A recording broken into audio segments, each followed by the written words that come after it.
లేచి నిలబడి ఉండగా పరిశుద్ధ గ్రంథమైనటువంటి బైబిల్ గ్రంథంలో నుండి లూకా సువార్త 24వ అధ్యాయం. లూకా సువార్త 24వ అధ్యాయం.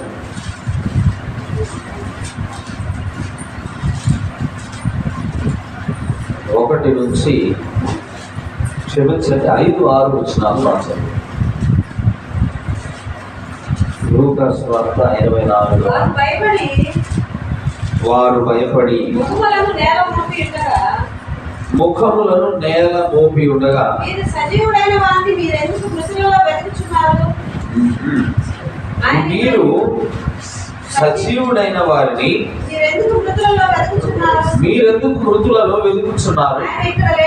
ఆయన ఇక్కడ లేడు. ఆయన లేచి ఉన్నాడు. ఆయన ఇంకా గలిలయలో ఉన్నప్పుడు మనిషి కుమారుడు పాపిష్ఠులైన మనుషుల చేతికి అప్పగింపబడి సిలువ వేయబడి 3వ దినమందు లేవవలసి ఉన్నదని ఆయన మీతో చెప్పిన మాట జ్ఞాపకం చేసుకుని వారితో అన్నది. చాలు. ప్రార్థన. పరిశుద్ధమైన తండ్రి, నీ స్తోత్రాలు. చదవబడిన వాక్యం ఏది, దానికి అర్థమించువాడు నీవే ప్రభువా. ఆయన ఈ లేఖనము మేము చదివి ఉన్నామంటే జగత్తున్నది వేయబడుతుంది. ఈరోజు వాక్యపు సారాన్ని మీరు ఇచ్చారని మేము నమ్ముతున్నాం. తెలుగుతో మీరు మాట్లాడడానికి పొందుకోమని యేసుక్రీస్తు పరిశుద్ధ నామములో అడుగుచున్నాను తండ్రి. ఆమేన్. సంతోషం. అందరం కూడా కూర్చున్నాం. హల్లెలూయా. ఎంతమంది సంతోషంగా ఉన్నారు?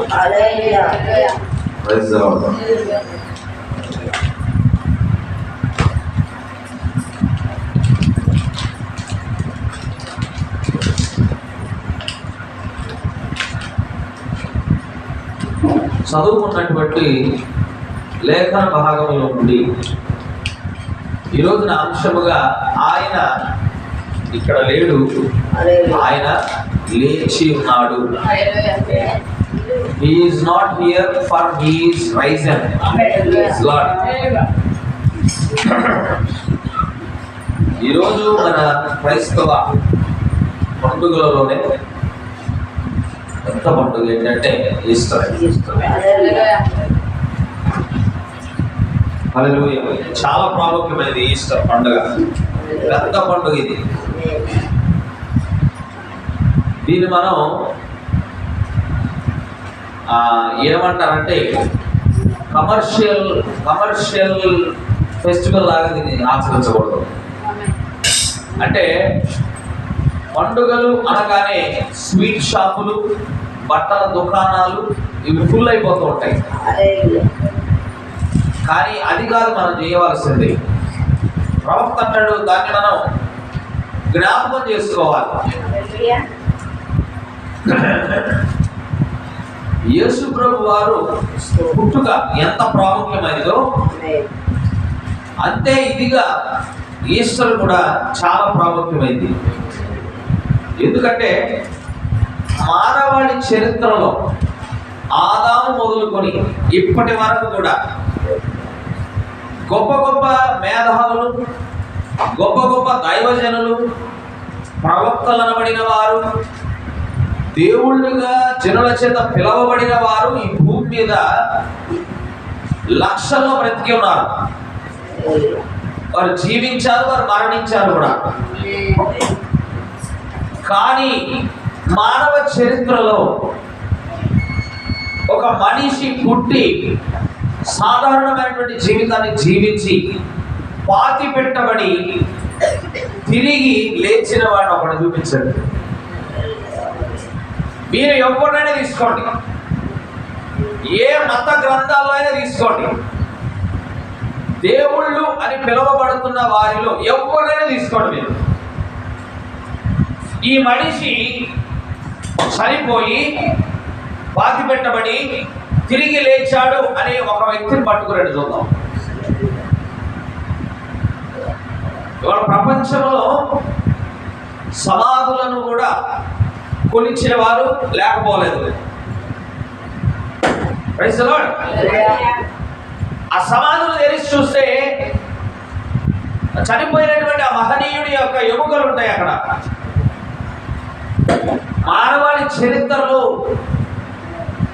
ఒక్క సమాధి మాత్రమే ఖాళీగా ఉంది. ఒక్క సమాధి మాత్రమే ఖాళీగా ఉంది.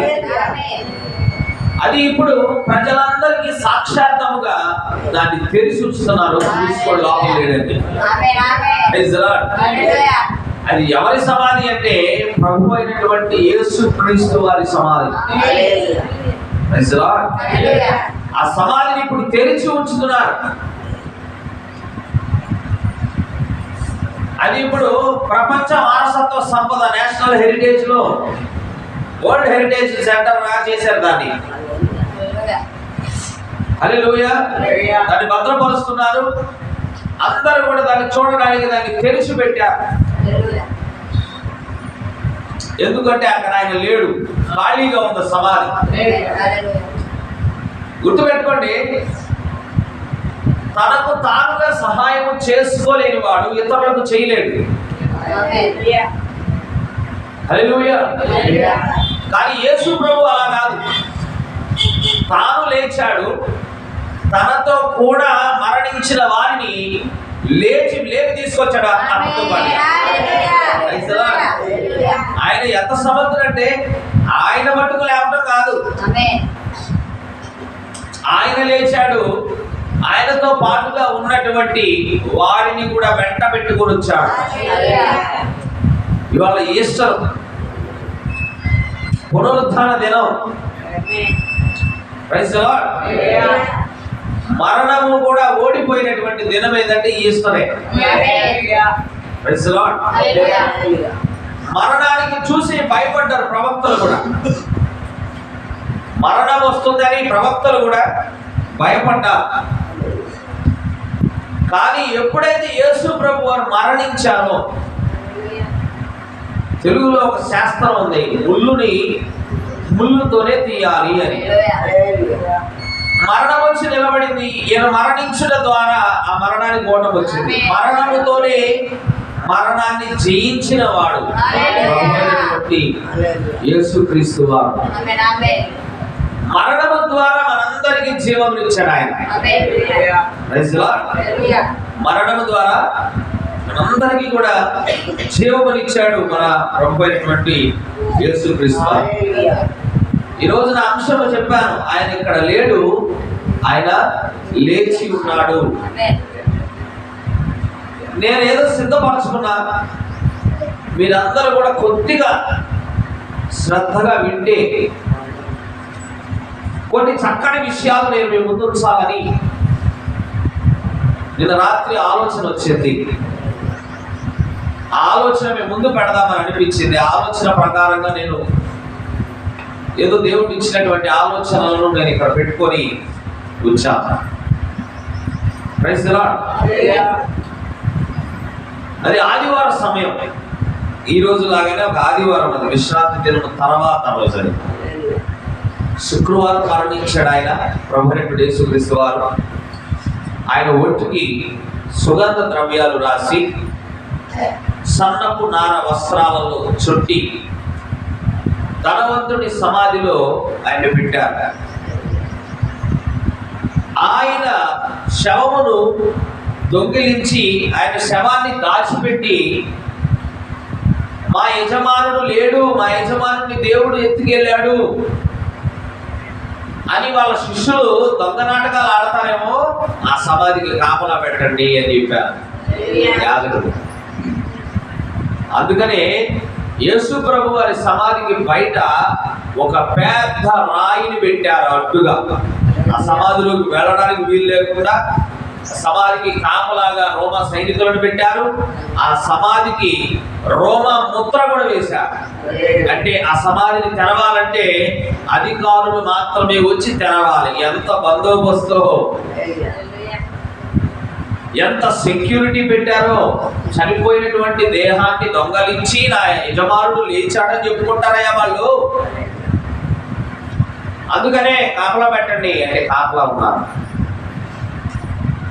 ఆ కాలంలో యూదుల ఆచారం ప్రకారం ఒక మనిషి చనిపోయిన తర్వాత కూడా ఆమె బంధువులు చనిపోయిన అతని బంధువులు ఏం చేస్తారంటే సుగంధ ద్రవ్యాలను తీసుకెళ్లి ఆ కుళ్ళు పడుతున్నటువంటి ఆ దేహం మీద సుగంధ ద్రవ్యాలు వేస్తారు. అలాగే ఆ శవం చుట్టూరు కూడా సుగంధ ద్రవ్యాలను పెడతారు. ఎందుకంటే చెడు వాసన రాకుండా కొద్దిగా తగ్గుతుందని. అలాగనే ఆయన పట్ల ఉన్నటువంటి ప్రేమను కనపరచడానికి వాళ్ళు చేస్తారు. మనం కూడా మరి ఈస్టర్ పండుగ రోజేగా సమాధుల దగ్గరికి మనం కూడా వెళ్ళి సమాధులను కొద్దిగా శుభ్రపరచుకొని మన పితరులకు మనము గౌరవార్థం అక్కడ కొవ్వొత్తులు వెలిగించి సాంబ్రాణిలు వెలిగించి వస్తాం. కానీ ఇప్పుడు అసలు తగ్గిపోయినట్టు ఉందే. ఇదివరకు 5 కల్లా లేచి వెళ్ళిపోయి శుభ్రం చేసుకొని వచ్చేవాళ్ళు కదా. మన సంగతి తీసి పక్కన పెడితే ఇశ్రాయేలు ప్రజలు సమాధుల విషయంలో కూడా చాలా జాగ్రత్తగా ఉంటారు, గౌరవిస్తారు. మా పితరులు సమాధులు, మా పితరులు ఎముకలు ఉన్నాయి అని. అలాగనే 2000 సంవత్సరాల క్రితం కూడా తమ యొక్క యజమానుడు సమాధిలో పెట్టబడ్డాడని కొంతమంది స్త్రీలు 7 దెయ్యాలను వెళ్ళగొట్టబడినటువంటి మగ్దలేని మరియా కొంతమంది స్త్రీలు కలిసి కొన్ని సుగంధ ద్రవ్యాలను కొని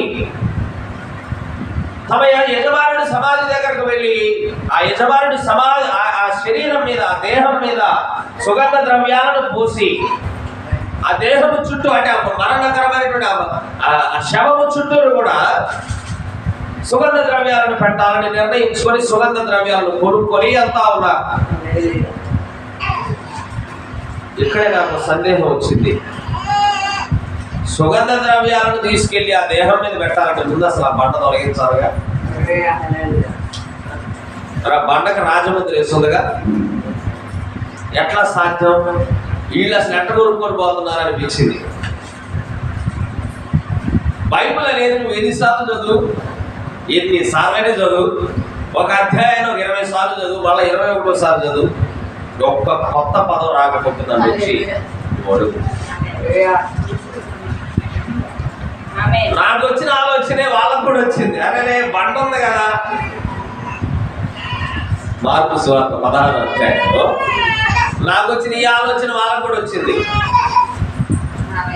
మార్కు సువార్త 16వ అధ్యాయం మొదటి 3 వచనాలు చదవండి. విశ్రాంతి దినము గడిచిపోగానే మగ్దలేనే మరియయు, యాకోబు తల్లి అయిన మరియయు, సలోమేయు వచ్చి ఆయనకు పూయవలనని సుగంధ ద్రవ్యములు కొని. బాగా వినండి, లేఖనాలు చదవండి. నేను చెప్పే లేఖనాలు చివరిలో కూడా చాలా ఉన్నాయి, అవన్నీ కూడా మీరు తెరిచి చూడాలి. ఈరోజు సుగంధ ద్రవ్యములు కొని వారు ఆదివారమున పెద్దలు అక్కడ లేచి బయలుదేరి సూర్యోదయమైనప్పుడు సమాధి వద్దకు వచ్చుచుండగా సమాధి ద్వారము నుండి మన కొరకు ఆ రాయి ఎవరు పొర్లించునని ఒకరితో ఒకరు చెప్పుకొనుచుండిరి. అంతే కదా, లోపల దేహం ఉంది. ఇప్పుడు ఆ దేహానికి సుగంధ ద్రవ్యాలు రాయాలి అంటే ఏమవ్వాలి? రాయి పొర్లించబడాలి. ఎవరు చేస్తారు ఆ పని అని ఆలోచన చేసుకుంటూ వెళ్ళిపోతున్నారు. ఎందుకు వెళ్తున్నారు వీళ్ళు? ఎందుకు? సుగంధ ద్రవ్యాలను తమ యొక్క యజమానుడికి పూయాలని. అక్కడికి వెళ్ళిన తర్వాత జరిగింది ఏమిటంటే వారు వచ్చి కన్నులెత్తి చూడగా రాయి పొర్లింపబడి చూచిరి. చాలు. అక్కడికి వెళ్ళి వాళ్ళు చూసినప్పుడు ఆ సమాధి దగ్గర ఉన్నటువంటి ఆ రాయి, రాజముద్ర వేయబడిన ఆ రాయి పొర్లించబడి ఉంది. ఆశ్చర్యపోయారు. ఎందుకు ఆశ్చర్యపోయారు? వాళ్ళు అసలు వస్తుందే ఆయన దేహానికి సుగంధ ద్రవ్యాలను పూయడానికి. అక్కడికి రాగానే అది ఇదే రాయి పొర్లించబడి ఉంది, ప్రభువు యొక్క దేహం ఏమైంది అని ఆలోచన చేసుకుంటే కనులెత్తి చూస్తున్నారు వాళ్ళు. They are searching for the body of lord Jesus Christ. ఎక్కడ ఎదుగుతున్నారు వాళ్ళు? సమాధిలో. అవునా? ఇలాగ వెతుకుతున్నప్పుడు అక్కడకు ఒక దూత దిగి ఇద్దరు వ్యక్తులు తెల్లని వస్త్రాలు ధరించుకున్నటువంటి ఇద్దరు వ్యక్తులు దిగి వచ్చారు అక్కడ. తర్వాత వచ్చిన చదవండి. అప్పుడు వారు సమాధిలో ప్రవేశించి తెల్లని నిలువుటంగి ధరించుకొని ఉన్న ఒక పడుచువాడు కూర్చున్న చూచి మిగులు కలవరపడిరి. అందుకతడు ఈ వచనాలు ఇక్కడ కంటే కూడా మత్తయి సువార్తను తీద్దాం. లూకా సువార్త తీద్దాం.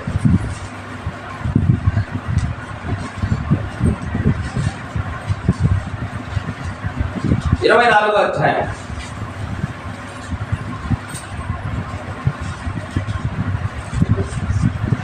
మూడవ వచనం చదవండి. 2 నుంచి చదవండి. సమాధి ముందర ఉండిన రాయి దొరలింపబడి ఉండుట చూచి లోపలికి వెళ్ళింది కానీ ప్రభువైన యేసు దేహము వారికి కనబడలేదు.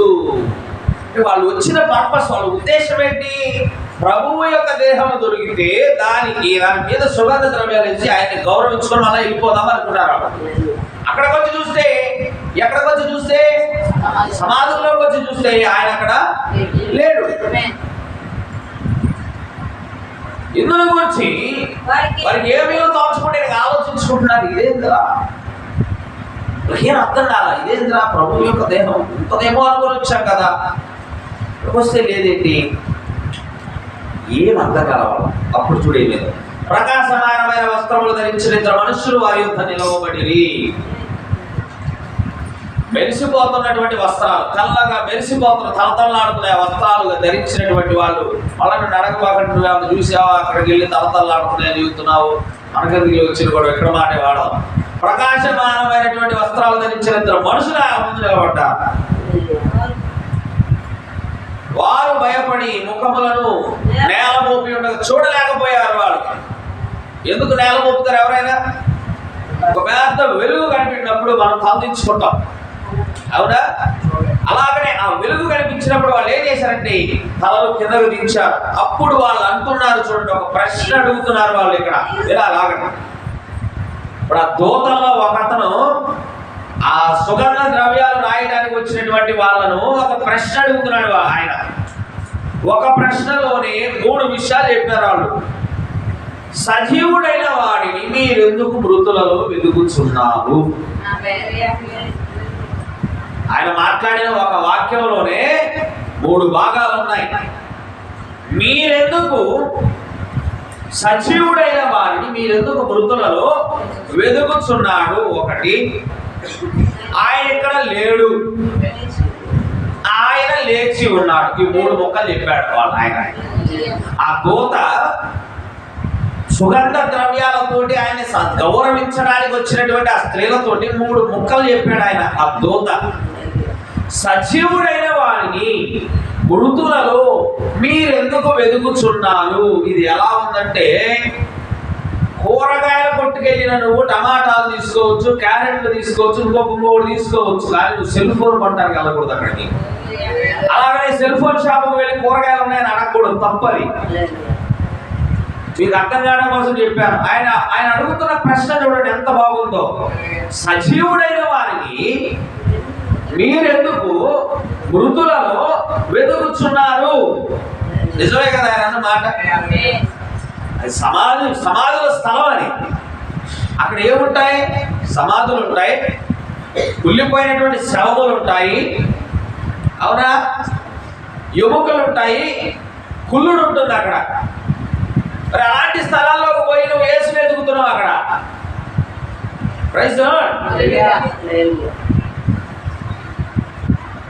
మీరు ఒకటి బాగా గమనించాలి. మనం ఆరాధిస్తున్న దేవుడు మరణించిన రక్షకుడు కాదు ఆయన. ఇది మీకు అర్థం అవ్వాలి. We are not saving, we are not worshipping a dead saviour. ఇవాళ ఈ కాలంలో చూస్తే చనిపోయిన వారిని ఆరాధన చేస్తున్నారు, చనిపోయిన వారిని ఆరాధన చేస్తున్నారు. మన దేవుడు చనిపోలేదు అని చెప్తున్నాం. మళ్ళా మనము ఆరాధిస్తున్న దేవుడు సజీవమైన దేవుడు. అది నిమిత్తం మనం ఆయన సమాధి దగ్గర పోయి పూలు పెట్టాం, ఆయన సమాధి దగ్గర మట్టి తినం, ఆయన ఆయన సమాధి దగ్గర మళ్ళీ ఆయన తిరిగి లేస్తాడేమో అని రథాన్ని పెట్టమన్నారు అక్కడ. ఆయన ఆల్రెడీ లేచున్నాడు. ఆయన సమాధి దగ్గర నువ్వు పోవాల్సిన పని లేదు. సమాధుల దగ్గర నువ్వు పోయి ఆయన వెతకాల్సిన పనే లేదు. ఇన్ఫాక్ట్ చెప్పాలంటే, ఇంకా సత్యం చెప్పాలంటే, సమాధుల దగ్గర పోయితే ఆయన దొరకడం మీకు. ఎందుకంటే బైబిల్ గ్రంథం చెప్తుంది దేవుడు ఎక్కడ ఉంటాడు, ఎవరి మధ్యలో ఉంటాడంటే సజీవుల మధ్యలో ఉంటాడు. ఆయన సజీవులకు దేవుడు. ఆయన బైబిల్ చెప్తుంది మృతులకు ఆయన దేవుడు కాదు, సజీవులకే ఆయన దేవుడు. లూకా సువార్త 20వ అధ్యాయము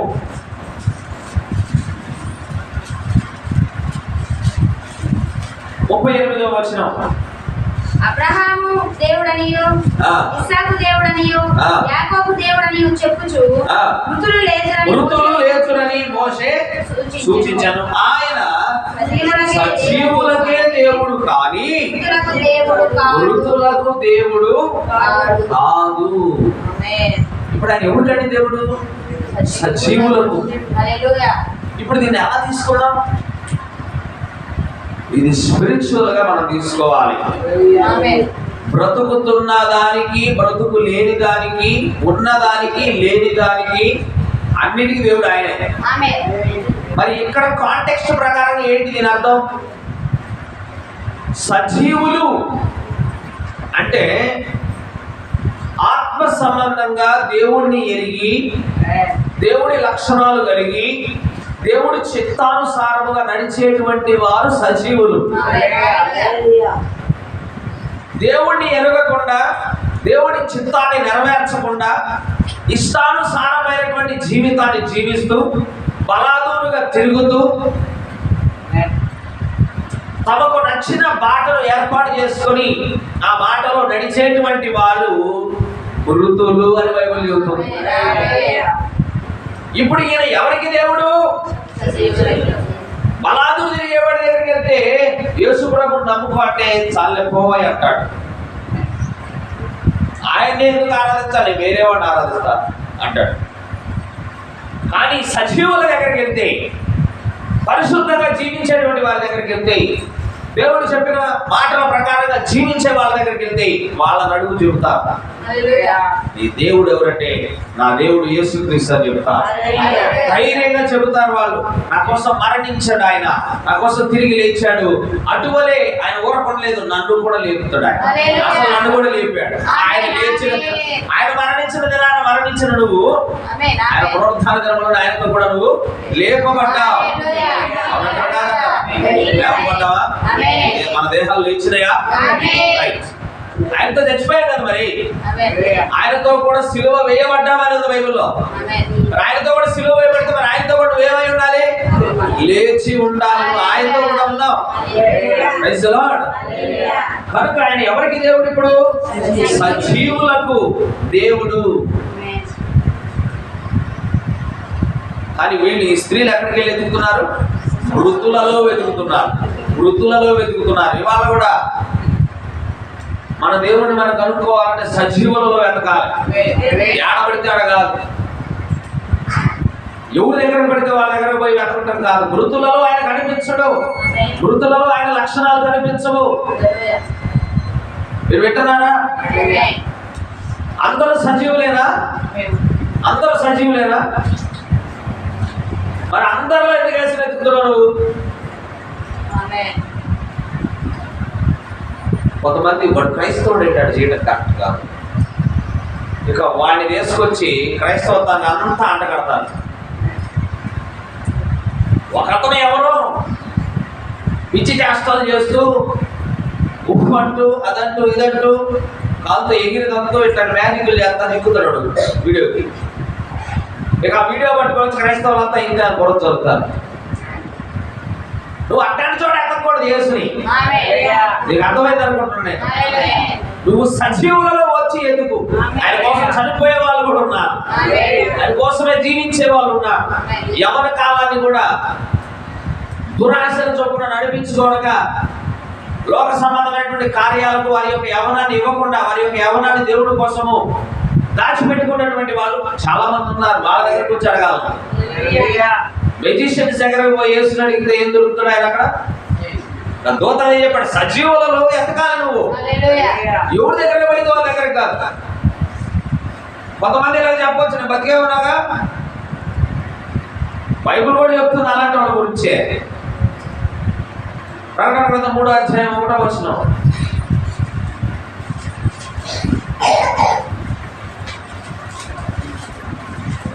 సార్దిస్ లో ఉన్న సంఘపు దూతకు ఇలాగు వ్రాయుము. 7 నక్షత్రములు దేవుడు 7 ఆత్మలను గలవాడు చెప్పు సంగతులు ఏమనగా, నీ క్రియలను నేను ఎరుగుదును, ఏమనగా జీవించుచున్నావన్న పేరు మాత్రం ఉన్నది గాని, జీవించుచున్నావన్న పేరు మాత్రం ఉన్నది అంటే బతుకున్నావా నువ్వు అనే పేరు మాత్రం ఉన్నది కానీ నువ్వు వృద్ధుడే. వాడు చచ్చిపోలా, వాడు బతికే తిరుగుతుండే భూమి మీద.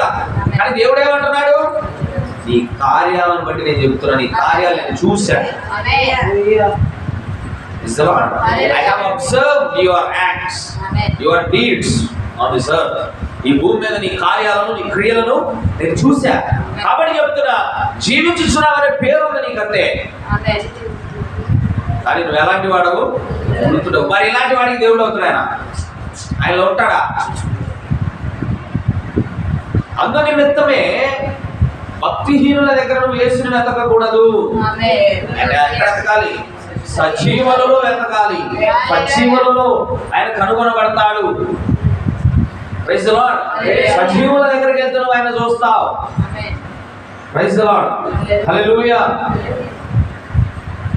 మనం ఒక మనిషి ఎలాగ చచ్చినవాడు అవుతున్నాడు, చనిపోయిన తర్వాత చచ్చినవాడు అవుతున్నాడా? బైబిల్ అలా చెప్పట్లేదు.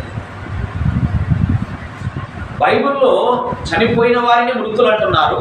అలాగనే ఆధ్యాత్మికంగా కూడా పాపములు చేస్తూ ఉన్న వారిని కూడా బైబిల్ ఏమంటుందంటే చచ్చిన వారు మృతులు అని అంటుంది. మీకు అర్థమవుతుందా? చూడండి, ఎఫెసీయులకు రాసిన పత్రిక 2వ అధ్యాయం 1వ వచనం. నీ అపరాధముల చేతను పాపముల చేతను మీరు చచ్చిన వారై ఉండగా.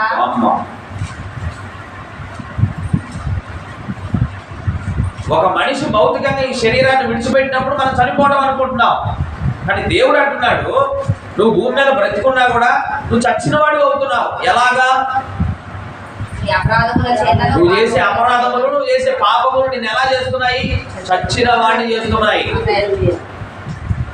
నీకు ప్రాణం ఉండొచ్చు, నీ గుండె కొట్టుకుంటూ ఉండొచ్చు, నీకు ఆరోగ్యం బాగుండొచ్చు, నీకు ఏ రోగం లేకపోవచ్చు. But because of your sins and transgressions, నీ అతిక్రమాల వల్ల, నీ యొక్క పాపముల వల్ల నువ్వు చచ్చిన వాడివి అవుతున్నావు. కనుక నీలో దేవుడు ఇంకా ఉండడు. నీలో దేవుడిని కనుక్కోవటం అనేది జరగదు. అలాంటి వాళ్ళ దగ్గర మనం చదివాను, don't expect respect from cheap people.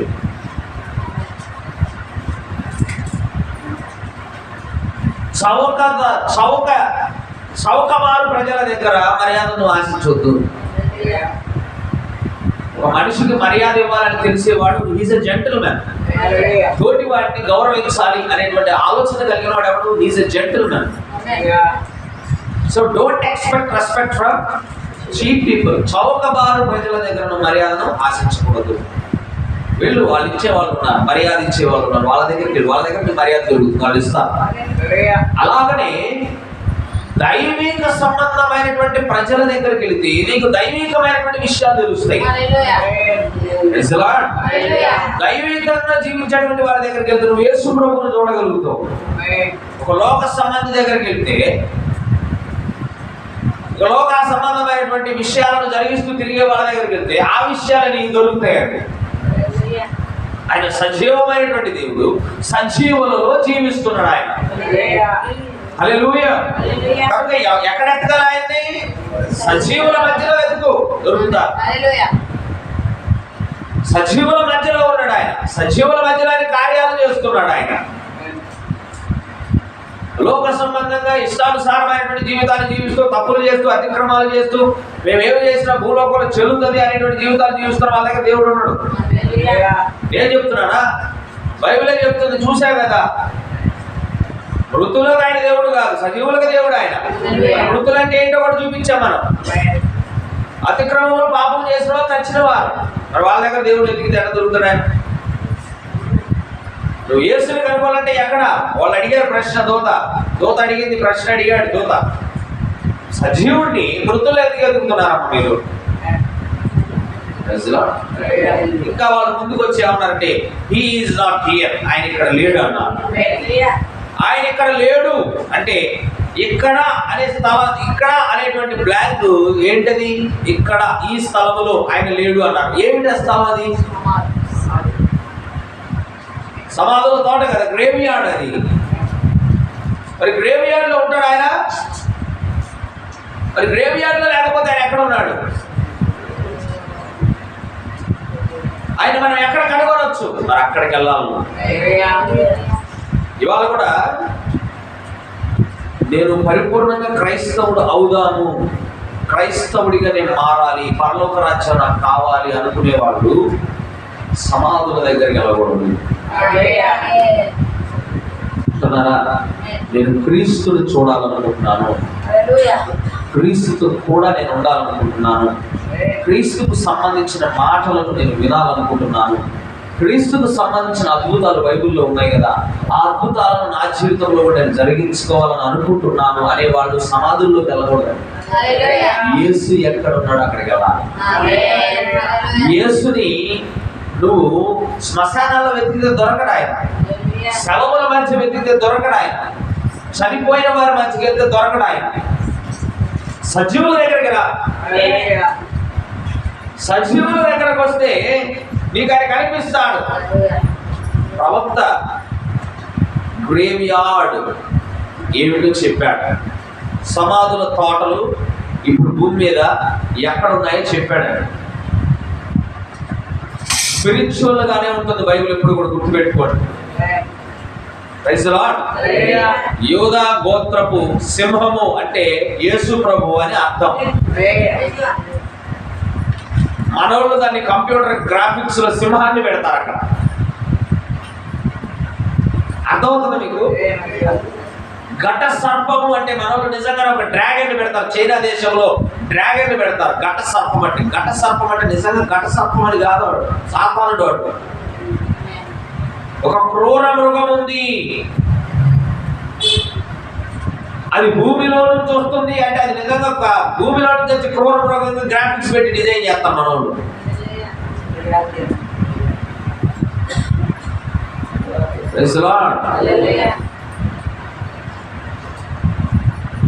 Bible spiritual గా మనం అర్థం చేసుకోవాలి. అందుకనే స్పిరిచువల్ థింగ్స్ అనేవి ఫిజికల్ నాలెడ్జ్ తోటి మనం గ్రహించలేము. Praise the lord.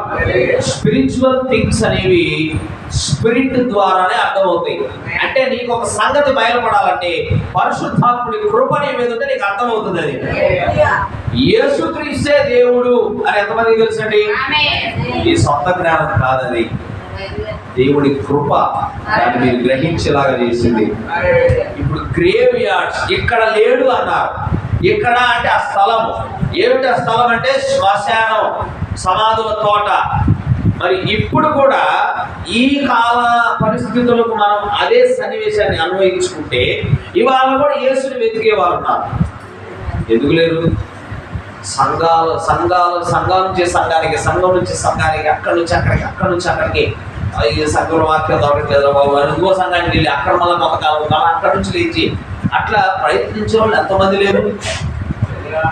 అందరూ మధ్యలేని మరే లాంటి వాళ్ళే, స్త్రీలే, సంఘాలే ఎదుగుతున్న యేసు ఎక్కడ ఉన్నాడని. ఒక క్లారిటీ రావాలి మనకు. సమాధులలో ఆయన లేడు. ఈ కాలానికి సమాధులు ఏంటో మరి అందరికీ తెలియాలి. సమాధులు ఏంటో చూద్దాం. కృపకు బదులుగా సంఘము ధర్మశాస్త్రాన్ని కోరుకుంటుంది అనేటువంటి వర్తమానంలో టు ద సిమెట్రీ, శ్మశాన వాటికల్లో oh I see names all over the place. ప్రవక్త మాట్లాడుతున్నాడు. నేను ఒకసారి శ్మశాన వాటికలోకి వెళ్ళాడట. వినాలమ్మా.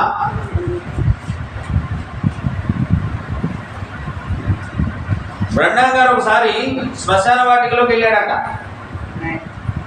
వెళితే అక్కడికి వెళ్ళినప్పుడు ఏమున్నాయి? అక్కడ సమాధులు ఉన్నాయి. సమాధుల మీద ఏం రాస్తారు? పేర్లు ఉన్నాయి.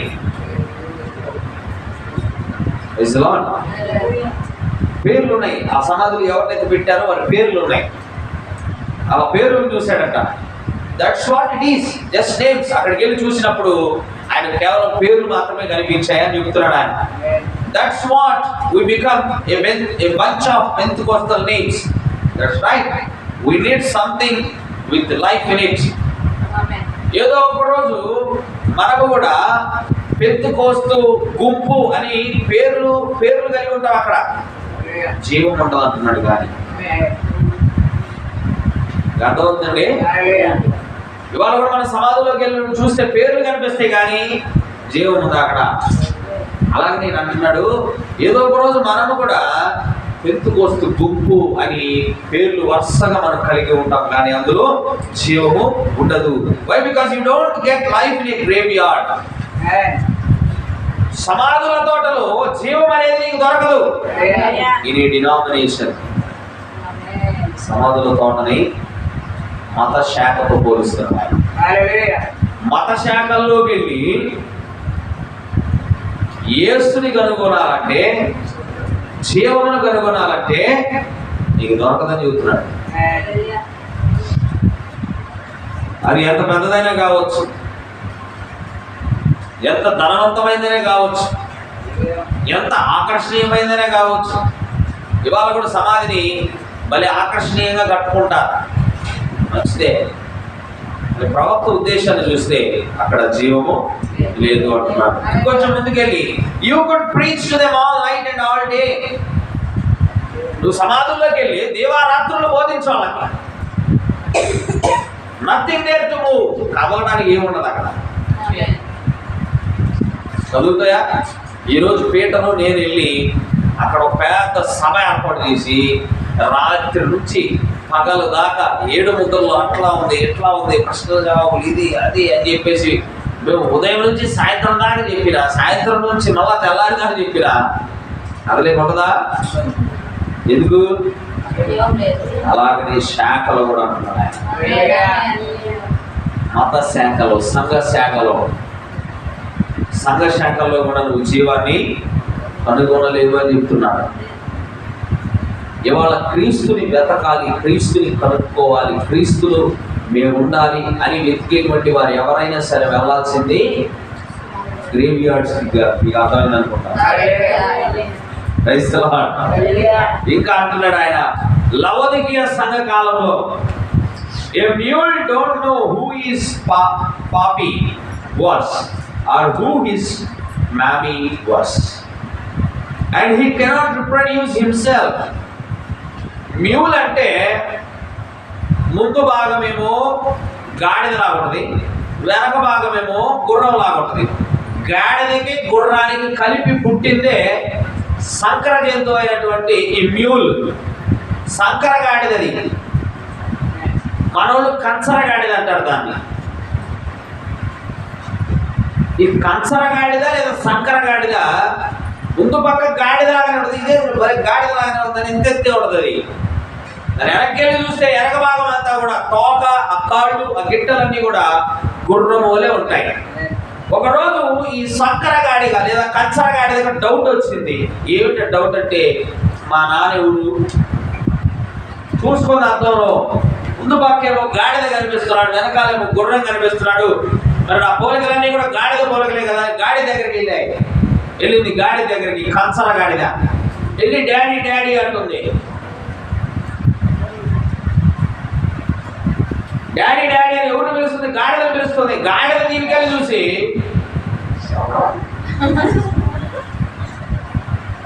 ఉడకబెట్టుతా ఎవడో డాడీ, ఓ గుర్రం దగ్గర పో,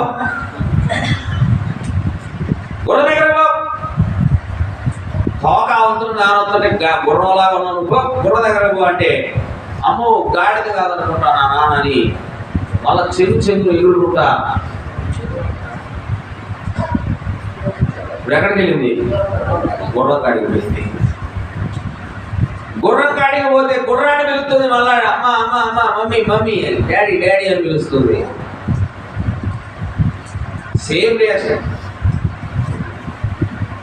తప్పక పెట్టి చదువుస్తాను ఒకటి, అవును డాడీ నన్ను అంటామైంది డాడీ అని. ఈ ఆకారం చూస్తున్నాడు ఎలా ఉంటుంది. Praise the Lord. సందేహాత్మకం. That's the way with some of these old formal denominations. చూడండి ఏమంటున్నాడు, ఇవాళ కూడా ఆ పాతకాలపు ఆ చల్లబడిపోయిన ఆ నామ మాత్రపు సంఘ శాఖలు కూడా ఆ కంచల గాడిద లాగానే వాళ్ళ తండ్రి ఊరు వాళ్ళు ఎరుగక ఉన్నారు అంటున్నాడు ఆయన. యేసుప్రభుదేవుడు అంటాడు, వాళ్ళ కాసేపు ఆగి తండ్రి ఒక ఆయన ఉన్నాడు అంటాడు. బైబిల్ ఏమంటే అందరికీ తండ్రి ఒకడే.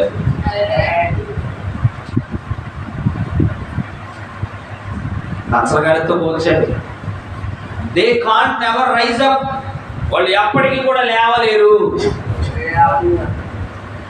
As soon as the church goes into a denomination, చూడండి ఇదంతా మనందరూ కూడా హెచ్చరిక. ఎప్పుడైతే ఒక సంఘము శాఖగా మారుతుందో ఇట్స్ డెడ్. అది చచ్చింది అంటున్నాడు ఆయన. ఎప్పుడైతే నువ్వు ఒక సంఘాన్ని స్థాపించి దాన్ని బ్రాంచ్లు చేసి అందులో ఉన్న వాళ్ళకి జీతాలు ఎత్తున్నావో అది చచ్చింది అన్నాడు. రేపు నేనైనా సరే ఇక్కడ ఒక బ్రాంచ్ పెట్టి, ఇంకొక చోట ఒక బ్రాంచ్ పెట్టి, అక్కడ ఇంకొక బ్రాంచ్ పెట్టి, నెల నెల మీకు జీతాలు ఇస్తాను, మీ కానుకలని నాకు తెచ్చివ్వండి, నా అకౌంట్లో పడేయండి, అట్లాగే మీకు 15,000 ఇస్తాను జీతం, ఇంకొక చోట ఇంకొక బ్రాంచ్ ఏర్పాటు చేయండి, లోకస్లో అక్కడ ఉంటూ మీకు నెల నెల 15,000 నేను ఇస్తాను, అక్కడ వచ్చే కానుకలను నాకు పంపించు. ఇలా కనుక నువ్వు చేస్తే అది చచ్చింది అంటున్నాడు ఆయన. ఎంత తమ్ముగా వారికి మాట మాట్లాడాలంటే అమెరికాలో పుట్టి ఇట్ నెవర్ రైజెస్ అగైన్. ఒకసారి చచ్చింది, అది మళ్ళీ ఎప్పుడు తిరిగి లేవలేదు అంటున్నాడు ఆయన. What is it? It's hybrid. అది సంకరం చేయబడింది. ప్రత్యుత్పత్తి ఉండదు, ఇంకా దానికి అందులో జీవం ఉండదు బాబు. Praise the lord. ఉత్పత్తి చేయడానికి ఏమి ఉండదు, అసలు విత్తనాలే ఉండవు. మామూలు ద్రాక్షాల విత్తనం ఉంటుంది, విత్తనాలు లేని ద్రాక్షాలు కూడా వచ్చినాయి. భలే రుచి ఉంటాయి, విత్తనం ఉండదు. రుచికి మాత్రం భలే ఉంటాయి, రుచి మామూలుగా ఉండవు. టమాటాలు కూడా, నాటు టమాటాలు చూడండి, హైబ్రిడ్ టమాటాలు చూడండి, ఎంతలా ఉంటాయి. రుచి ఉండదో ఏముండదో, ఉడకో కూడా ఉడకవు. నాటు టమాటాలు చూడండి, చిన్నగా ఉన్నా ఎంత ఉన్నా దాని రుచి వేరు, దాని పెంపకం వేరు. ఇంట్లో పెరిగిన టమాటాలు చూడండి, మామిడికాయలు కూడా ఇంత లాభాలు కనపడతాయి. వాడు ఆ కాల్షియం కార్బైడ్ ఇది అంటారు, దాన్ని కార్బైడ్ అని ఇది అంటారు దాన్ని. అది వేసి మాగబెట్టి ఒక రంగులోకి తీసుకొస్తారు. ఆ రంగు చూడగానే అబ్బో ఇది భలే రుచి ఉంటారా అనుకుంటాం, ఏముంటాయి అంటాం, వేసుకొచ్చుకొని తీసుకుంటాయి. అసలు అది రుచి ఉండదు, ఏముండదు. కానీ చెట్టుకు పండిన కాయలు నచ్చల ఆడ కొంచెం పచ్చగా, ఆడ కొంచెం ఆకు పచ్చగా, ఏది అసలు తీయకుంటుందా అనుకుంటాం. అసలు తొక్క తీస్తే కనుక రంగు అర్థమయ్యేది. అలాగే ఈ సంకరాలు ఒకసారి చచ్చినాయి అంటే మళ్ళా వాటి ఎవడు కూడా తిరిగి లేపలేడు. ఒక సంఘం ఎప్పుడైతే ఒక శాఖగా, ఒక మత శాఖగా మారుతుందో అది చచ్చింది అంటాడు. ఆడకపోయి మరి వేసుకోవడం కనుక్కుంటా అంటావేంటి? అక్కడికి పోయి వేసుకుని కనుక్కోవడం ఏంటి? అందుకోసమే ఇక్కడ లేడు బాబు అని చెప్పడానికి ఈ కాలంలో దోత వచ్చాడు. అప్పుడు ఒక దోత వచ్చి ఇక్కడ లేడమ్మా అని చెప్పినట్టుగానే ఈ కాలంలో కూడా ఒక ప్రవక్త వచ్చి, దోతే కదా, 7వ దోతే కదా, ఈ 7వ దోత కూడా వచ్చి ఏం చెప్పాడంటే అక్కడ లేదు బాబు, సజీవుడైనటువంటి వారిని మృతుల్లో ఎట్టెత్తుతారు మీరని చెప్పడానికి ఒక ఆయన వచ్చాడు. అయితే విచిత్రం ఏంటంటే నన్ను అంగీకరించట్లేదు జనాలు. వీళ్ళు కూడా ఆ వార్తను తీసుకుపోయి ఒక దూత వచ్చాడు, ఆయన ఇక్కడ లేడు అని చెప్తే వాళ్ళు నమ్మలా. చాలు ఆపమ్మ, 7 దెయ్యాలు ఉన్నాయి నీళ్ళు, నువ్వు దిగుతువా, నీకు కనపడలేదు కాపు. మళ్ళా ఆయనే రావాల్సి వచ్చింది. Praise the Lord. అక్కడ దూత వచ్చి ఎలాగ మగ్దలేని మరియు మిగతా స్త్రీలను ఎలాగైతే సజీవుడైనటువంటి వారిని మృతుల్లో మీరు ఎలా ఎదుగుతారు, ఆయన ఇక్కడ లేడు, ఆయన లేచి ఉన్నాడని చెప్పడానికి వచ్చినట్టుగా ఈ కాలానికి కూడా ఒక 7వ దూత వచ్చాడు. ఆయన కూడా దూతే, ఒక వర్తమానం తీసుకొని వచ్చాడు. అసలు ఆయన యేసు అని ఆయన ఏమై ఉన్నాడు, దైవత్వం యొక్క మర్మం ఏమిటి, బాప్తిస్మం ఏమిటి, పరిశుద్ధాత్మని మనం ఎలాగ పొందుకోవాలి, ఈ విషయాలన్నీ చెప్పడానికి దూత వచ్చాడు. అక్కడ వచ్చినట్లుగానే వచ్చి ఏం చెప్పాడు తెలుసా, మొదట ఆయన ఇక్కడ లేడు అని చెప్పాడు, ఆయన లేచున్నాడు అని చెప్పాడు. దాని గురించి ఏం చెప్తున్నాడు చూడండి. Now what are they going to? Oh, the Presbyterians are saying we need speakers in tongues. వారు కొన్ని సంఘాలు చెప్తున్నాయంటే భాషల్లో మాట్లాడే ప్రసంగికులు కావాలి మనకు అని అనుకుంటున్నారంట.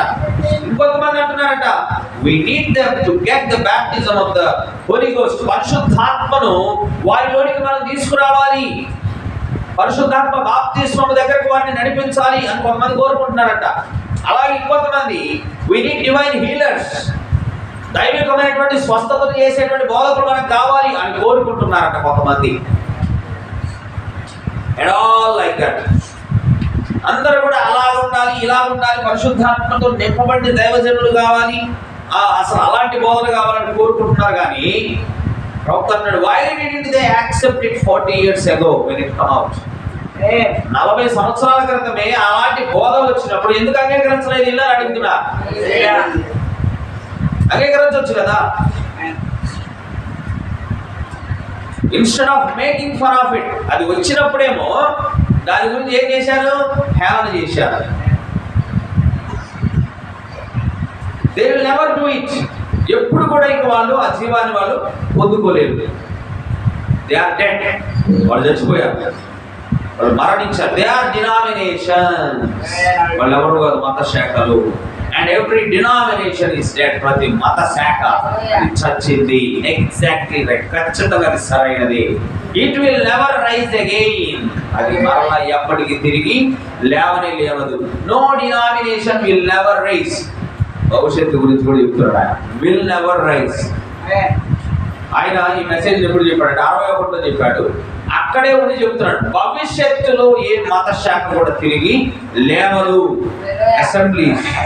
Assemblies you have had your day. Assemblies అంటే అక్కడ సమూహాలుగా కూడుకుంటారు కదా, రకరకాల సమూహాలు ఉన్నాయి. ఆ సమూహాలు వాళ్ళ గురించి చెబితే ఏమన్నాడంటే, మీకు కూడా ఏదో ఒక రోజు ఉంది, నిర్ణయించబడిన రోజు, పడిపోవడానికి పడతారు కూడా.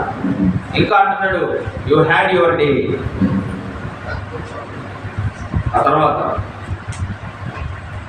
You have denominated your self, మనల్ని మనమే ఒక శాఖగా చేసుకున్నాం. సపరేటెడ్ యువర్ సెల్ఫ్, మనల్ని మనము వేరే వాళ్ళ నుంచి ప్రత్యేకపరుచుకున్నాం. You will never take a denomination in because it was a Catholic order in the first place. ఎప్పుడు కూడా నువ్వు మత శాఖగా నువ్వు మా వెంటనే అర్థమవుతుందా, ఎప్పుడు కూడా నిన్ను నువ్వు ఒక మత శాఖగా చేసుకోకూడదు. ఎందుకంటే ఆ మత శాఖ అనేది ఏ క్రమంలో వస్తుందంటే క్యాథలిక్ క్రమంలో వస్తుంది అని చెప్తున్నాడు. మరి క్యాథలిక్ క్రమాన్ని దేవుడు ఏం చేశాడు, God condemned in the beginning. దేవుడు ఎప్పుడో దాన్ని నిందించాడు, నేరారోపణ చేశాడు అంటున్నాడు, శిక్షించాడు అంటున్నాడు. ఒక మాట చెప్పాలి, కండెమ్డ్ అంటే శిక్షించడం. It will never go in, అది ఎప్పుడు కూడా ముందుకు వెళ్ళలేదు. ఇంకా no Baptist, Presbyterian or nothing else.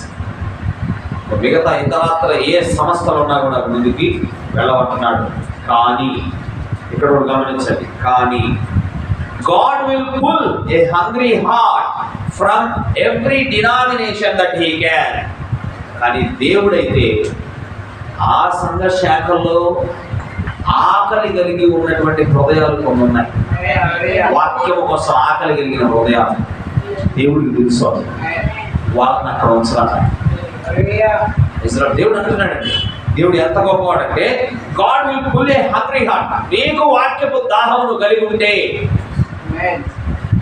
ఉదాహరణకి సంతోష్ కొన్ని సంవత్సరాల సంస్థలో ఉన్నాడు. సంతోష్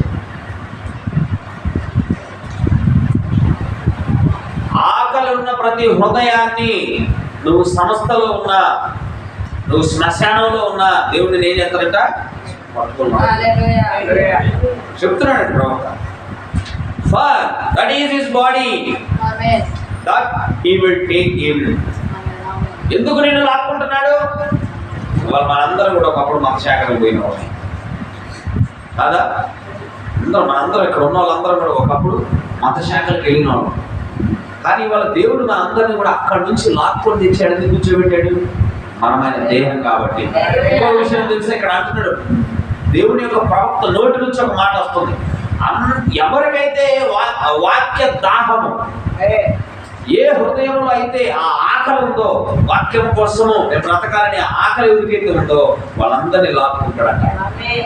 ఎందుకంటే రేపు మనమే ఆయన యొక్క దేహముగా ఉన్నాం. Them that are sealed by the Holy Ghost, పరిశుద్ధాత్మ ద్వారా ముద్రించబడిన వారందరినీ కూడా ఆయన ఏం చేస్తున్నాడు? సంస్థల్లో ఉన్న వారందరినీ కూడా తీసుకొచ్చి కూర్చోబెడుతున్నాడు. ఎంత గొప్ప సంగతి అండి. ఎందుకు అక్కడ ఉండనివ్వట్లేదు మనల్ని? చెప్పండి, ఎందుకు అక్కడ ఉండనివ్వట్లేదు? లేదా పెద్దవి కాదా? వేల మంది రావట్లేదా? రైట్ సమస్య జీవం లేని చోట ఆయన ఉంచుతాడు, అక్కడ కూర్చోబెట్టుకుంటాడు.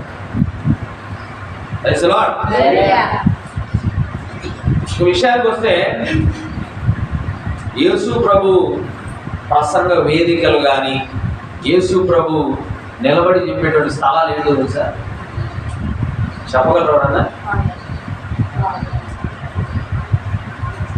కొండ మీద ప్రసంగం చేసేటప్పుడు ఆయన ఒక పంటను వేదికగా తీసుకొని అక్కడ నిలబడి చెప్పాడు. సముద్రం దగ్గర ఉన్నప్పుడు పేతురు ధోనిని అప్పుగా సేపు నిలబడచ్చా అని ధోని మీద నిలబడి ధోనిని వేదికగా తీసుకొని చెప్పాడు. వాళ్ళు మన రేగులు గాలిపోతున్నాయి, పర్వాలేదండి, దేవుడు మనకి ఇది ఏర్పాటు చేశాడు. నక్కలకు బొరియలు ఉన్నాయి, ఆకాశ పక్షులకు గూళ్ళు ఉన్నాయి, కానీ మనిషి కుమారుడికి తలదాచుకోవడానికి స్థలం లేకపోయారనే మాట ఎక్కడి నుంచి చెప్పాడు తెలుసా? ఒక చెట్టు కింద నిలబడి నీడలో చెప్పాడు. చెట్టు కింద, ఆ చెట్టు మీద ఒక గూడు ఉంటే ఆ గూడుని చూసి చెప్పాడట. ఆయన ఎక్కడైనా సరే మనకు ఒక స్థలాన్ని కేటాయిస్తాడు. అది ఉన్నతంగా ఉండాల్సిన పని లేదు, కానీ ఒకటి చేశాడు ఆయన, మృతము దానిలో నుంచి మనల్ని బయటికి నడిపించుకున్నాడు. ఎందుకంటే నువ్వు ఆయన యొక్క దేహమై ఉన్నావు. ఇవాళ మరి గొప్ప గొప్ప దైవజనులు ఉన్నారు. నేను ఎప్పటిని కూడా వాళ్ళని ఏది చూపించే దానికి నేనేమి ప్రయత్నం చేయట్లేదు. కానీ పాత నిబంధన కాలంలో, ఆ కాలంలో కూడా ధర్మశాస్త్ర బోధకులు ఉన్నారు, పేరు గడించిన వారు ఉన్నారు. ఆ కాలంలో ఉన్నటువంటి గొప్ప దైవజనుల్ని ప్రభు అయినటువంటి యేసుక్రీస్తు వారు ఏమన్నారో ఒక మాట విందాం. మత్తయి సువార్త 23వ అధ్యాయము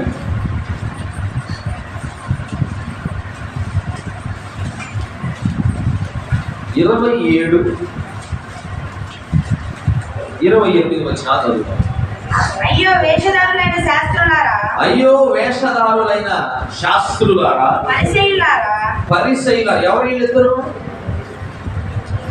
ఆ కాలంలో నాతోనే ఉన్నారా?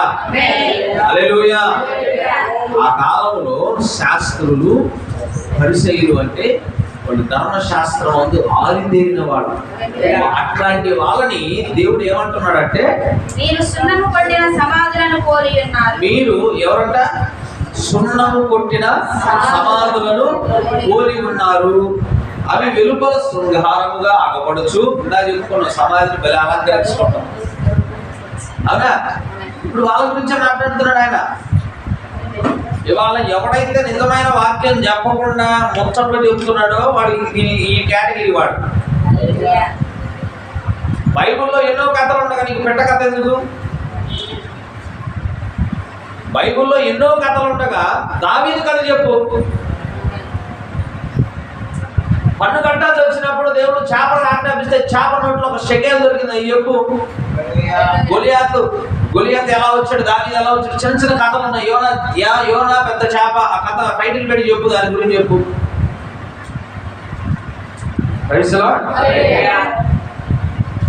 వాక్యము తెలిసి వాక్యము చెప్పనోడికి లేఖనాలు ఉంటుంది. చూడండి, అవి వెలుపల శృంగారము అగపడను గాని లోపల చచ్చిన వారి ఎముకలతోనూ సమస్త కల్మషముతోనూ నిండి ఉన్నవి. పైకి ఎలా ఉన్నాడంట? ఈడొక రక్షరేఖ పెడుతున్నాడు, పాదముల మటుకు దిగుచున్న అంగీలు ధరిస్తున్నారు, వారి యొక్క వస్త్రపు అంచులు చెంగులు పెద్దవిగా చేసుకుంటారని యేసుప్రభు చెప్పాడు.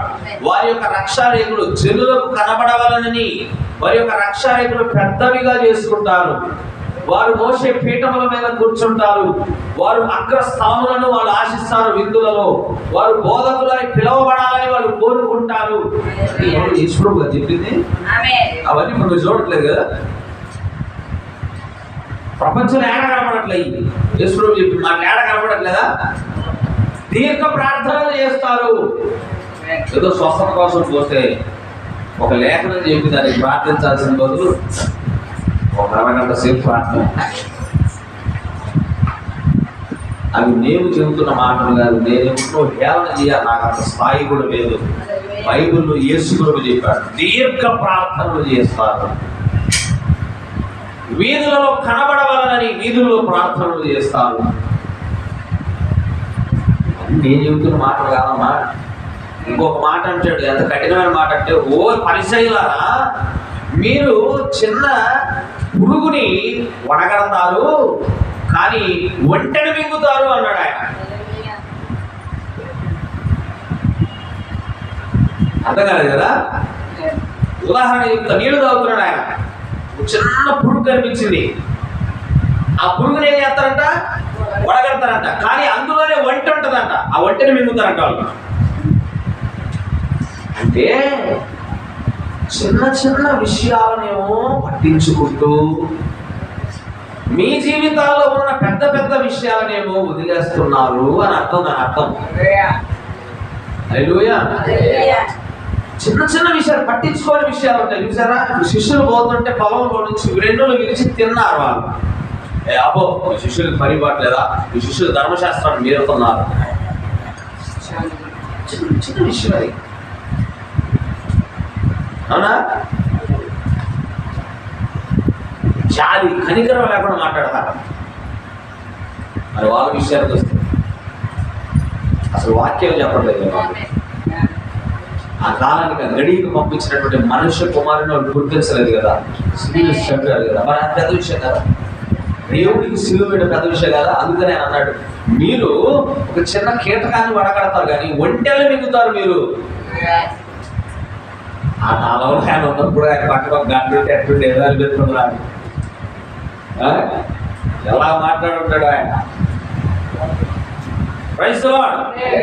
మీరు సున్నము కొట్టిన సమాధులను పోలి ఉన్నారు, అవి వెలుపల శృంగారము అగపడును కానీ లోపల చచ్చిన వారి ఎముకలతోనూ సమస్త కల్మషముతోనూ నిండి ఉన్నవి. అలాగే మీరు, చూడండి 28, అలాగే మీరు వెలుపల మనుషులకు నీతిమంతులుగా అగపడుతున్నారు.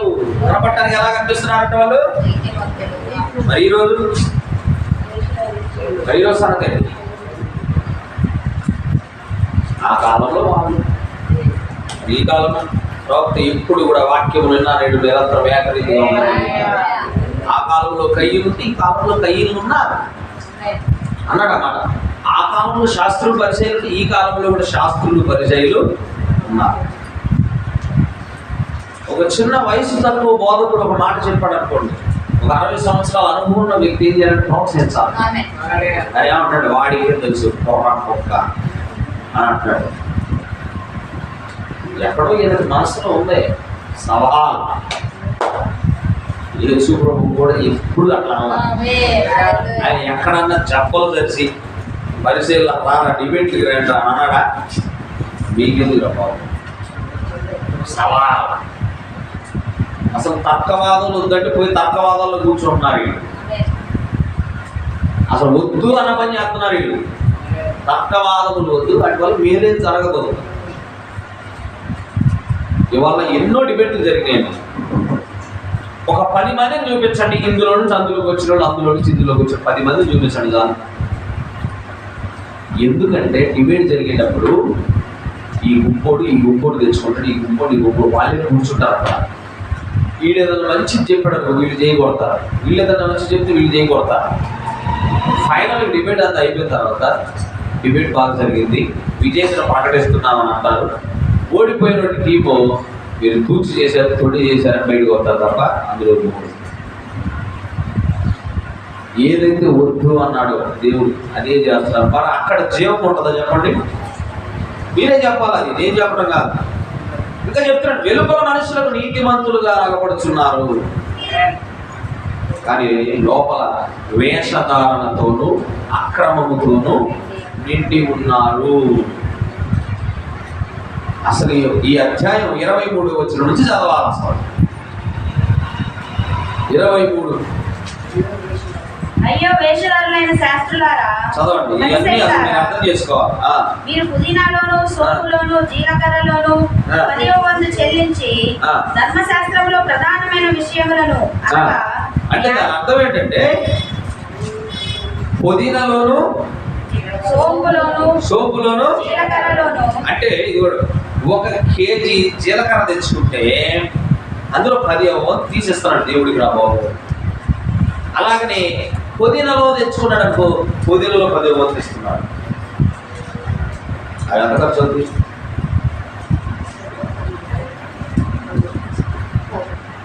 అంటే చిన్న చిన్న విషయాలు చేస్తున్నావు బాగానే, కానీ మేజర్ థింగ్స్ ఉన్నాయి దాంట్లో. యేసుప్రభువు చెబుతున్నాడు ఇక్కడ, చిన్న చిన్న విషయాలు బ్రహ్మాండంగా చేస్తున్నావు, కానీ ఏవైతే భారమైనవి చదవడం 23.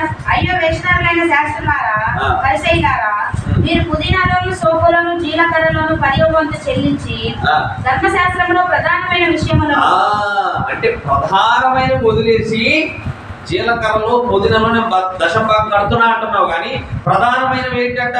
అనగా న్యాయమును, కనికరమును, విశ్వాసమును విడిచిపెట్టింది. ముఖ్యమైన 3 వదిలిపెట్టాక చిన్న చిన్నవి చేస్తున్నారు, చిన్న చిన్నవి చేసి అందరు కనపడాలని చేస్తున్నారు. మీరు వేషధారులు అంటున్నారు. ముఖ్యమైనవి ఏంటి చూడండి, న్యాయము, కనికరం, విశ్వాసం. అవి విడిచిపెట్టారు. వాటిని మానక వీటిని చేయవలసి ఉండేది కదా అంటున్నాడు ఆయన. కొద్దిమేర పొద్దున తీసుకున్నా మంచిదే, వాటిని మానకూడదు, వీటిని కూడా నువ్వు అనుసరించి నడుచుకోవాలంటున్నాడు. ఇంకా చూడండి ఏమంటున్నాడు, అందులైన మార్గదర్శకులారా ఉంటున్నారా? అందులైన మార్గదర్శకులారా, దోమ లేకుండానట్లు వడియగట్టి ఒంటెలను రింగువారు మీరే. నా కీటకం అన్న దోమను,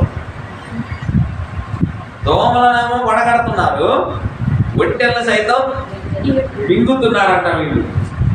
హల్లెలూయా. అంటే దేవుని యొక్క విధానాలను ఉల్లంఘిస్తున్నారు, చిన్న చిన్న వాటిని పట్టుకుంటున్నారు.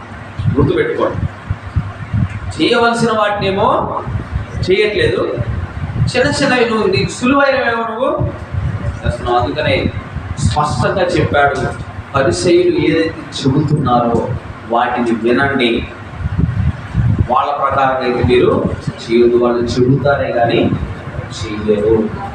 చెప్పాడు ముందుగా చెప్పాడు.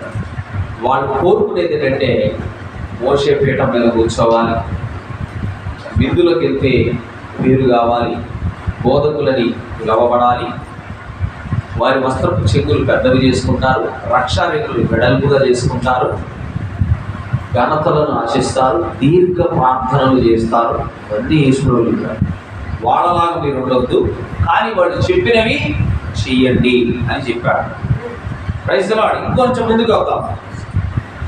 అయ్యో వేషధారులైన శాస్త్రులారా, పరిసయ్యులారా, మీరు గిన్నెయు పళ్ళెమును వెలుపట శుద్ధి చేయుదురు గాని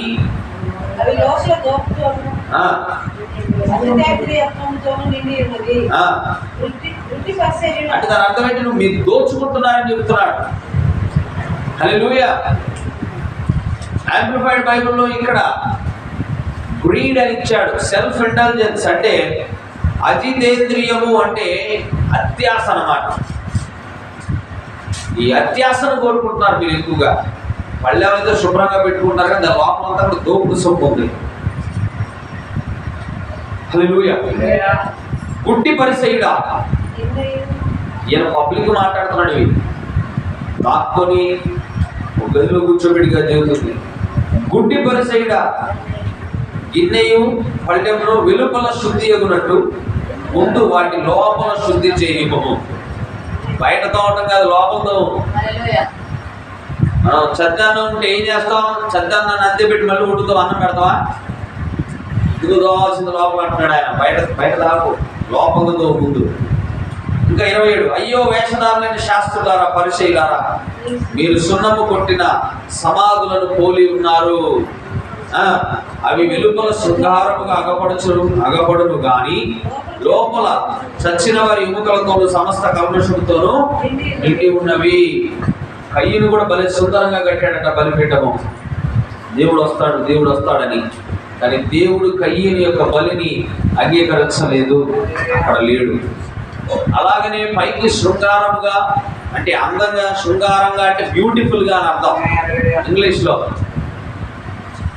బ్యూటిఫుల్గా మీ వస్త్రాలు ధరిస్తున్నారు, మీ కోటు, మీ సూటు, మీ సూపర్, మీ హెయిర్ స్టైల్, ఇవన్నీ కూడా సూపర్. కానీ లోపల ఏం చెప్తున్నా? లోపల ఎముకలే, పుల్లుని జీవం లేదు. ప్రాణకు పోయి ఎదుగుతా అంటున్నాడు ఒకడు. అడేస్తున్నాడు పోయి ఎదుగుతా. ఒక ఆయన చిన్న స్టోరీ చూసా, దావీదుని గురించిన స్టోరీ చెప్తున్నాడు. ఎంత చక్కగా చెప్పుకోవచ్చు. నీ డైలాగులు అవసరం, అందులోనే డైలాగులు. నువ్వు నా మీదకు ఖడ్గంతోనూ ఈటతోనూ వస్తున్నావు, కానీ నేను సైన్యములకు అధిపతి యెహోవా నామములో వస్తున్నా. అద్భుతంగా ఉంది డైలాగ్. శుద్ధాత్ముడు రాశాడు. ఎవడో డైలాగ్ రైటర్ రాసింది కాదు, ఈ పరిశుద్ధాత్ముడు రాశాడు. దేవుడే రాశాడంటే ఎంత పవర్ఫుల్ ఉంటాయి. చూడు, గుడ్డి పరిచయుడా అంటున్నాడు డైరెక్ట్ గా. ఎంత పంచింగ్గా ఉన్నాయి చూసారా? ఆ డైలాగులు చెప్పకుండా నన్ను ఆపకంటే, నాలో ఉన్న రోషన్ మామూలు రోషన్ కాదని పక్కన ఉన్న వాళ్ళందరూ చదువుతున్నారు పట్టుకోవడం. అసలు ఏం ఎందుకు పట్టుకోవాలి? దావీదు నేను అడిగాడా నన్ను పట్టుకోవద్దని? అంటాడా? అన్నలో నన్ను ఆపొద్దు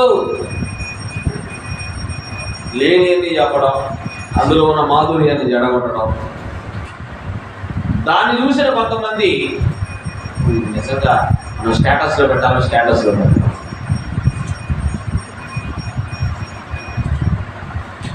ఆయన అంటున్నాడు, సున్నం కొట్టిన సమాధులు మీరు. సున్నం కొట్టిన సమాధుల్లో ఆల్రెడీ స్త్రీలు వెళ్ళారు. అక్కడ దూత చెప్పాడు, ఇక్కడ లేడు, మీరు ఎందుకు వచ్చారు? లేడు ఆయన. సజీవుల దగ్గర ఎంతకంటే ఉంటాడు ఆయన. Praise the lord. కొంచెం ముందుకు వద్దాం. అలాగే మీరు వెలుపల మనుషులకు నీతిమంతులుగా నగపడుచున్నారు కానీ లోపల వేషధారణతోనూ అక్రమముతోనూ నిండి ఉన్నారు. ఐక్యము పరిశుద్ధంగా కానొస్తున్నారట, లోపల మాత్రము వేషధారణతోనూ అక్రమముతోనూ నిండి ఉన్నాడు. అయ్యో వేషధారులైన శాస్త్రులారా, పరిచయులారా, మీరు ప్రవక్తల సమాధులను కట్టించుచు నీతిమంతుల గోరీలను శృంగారించుచు మనము మన పితరుల దినములలో ఉండిన ఎడల ప్రవక్తల మరణ విషయములు వారితో పాలివారమై ఉండకపోదుమని చెప్పుకుందరు. ఏమంటున్నారు ఇప్పుడు? ప్రవక్తల సమాధులు పూజిస్తున్నారండి. పూజిస్తూ వాళ్ళలో వాళ్ళు ఏమనుకుంటున్నారంట? మనం కనుక ప్రవక్తల కాలంలో ఉంటుంటే ప్రవక్తల పక్షాలు ఉండేవాళ్ళం, చంపే వాళ్ళ పక్షాలు కాకుండా ప్రవక్తల పక్షాలు ఉండేవాళ్ళం అని చెబుతున్నారట. చంపింది మీరే అంటున్నాడు ఆయన. చంపింది మీరే, సమాధులు కడుతుంది మీరే, మన దాన్ని పూజిస్తుంది మీరే అంటున్నాడు ఆయన. అందువలననే మీరు ప్రవక్తలను చంపిన వారి కుమారులై ఉన్నారు. మీరును మీ పితరుల పరిమాణము పూర్తి చేయండి. అంటే వాళ్ళు చేరుకున్న స్థాయికి మీరు కూడా రండి ఇంకా అని. Praise the lord. నీకు అర్థమవుతుందా?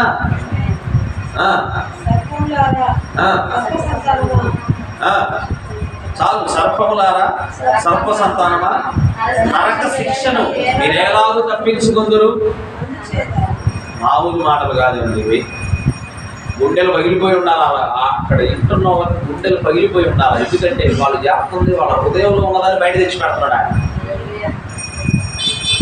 అక్రమం చేసేవాడి ఎదుట నువ్వు అక్రమం చేస్తున్నావని మాట చెబితే సమ్మకొట్టదు వాడికి. నువ్వు దొంగవరా అన్నాడు ఆయన. నువ్వు దొంగవి, మీరన్నీ కపట వేషాలు మీవన్నీ కూడా ఆయన బయట పెడుతున్నాడు. నచ్చుతాయి వాళ్ళకి. కనుకనే పైకి సుందరంగా కనిపించేటువంటి సమాధులు వేరు అన్నాడు. అక్కడ లేడు ఆయన. డినామినేషన్స్ లో ఆయన లేడు అని స్పష్టంగా మనకి ప్రవక్త ద్వారా, ఈ కాలపు ప్రవక్త ద్వారా వివరిస్తున్నాడు. మరి ఏమయ్యాడు ఆయన? ఇప్పుడు అది విషయం. ఏమయ్యాడు? ఆయన లేచాడు. ఆయన ఇక్కడ లేడు, ఆయన లేచాడు. ఇక్కడ లేడు అంటే ఆ శ్మశాన తోటలో ఆయన లేడు. శ్మశాన తోటలు ఏంటో మనం చెప్పుకోం. అక్కడ లేడు ఆయన, ఆయన లేచాడు. ప్రైజ్ ది లార్డ్, హల్లెలూయా. యేసు ప్రభువు మరణించాడు, పాతి పెట్టబడ్డాడు, తిరిగి 3వ దినాన ఆయన లేచాడు. ఇప్పుడు నా ప్రశ్న ఏంటంటే, ఎలాగ లేపబడ్డాడు ఆయన?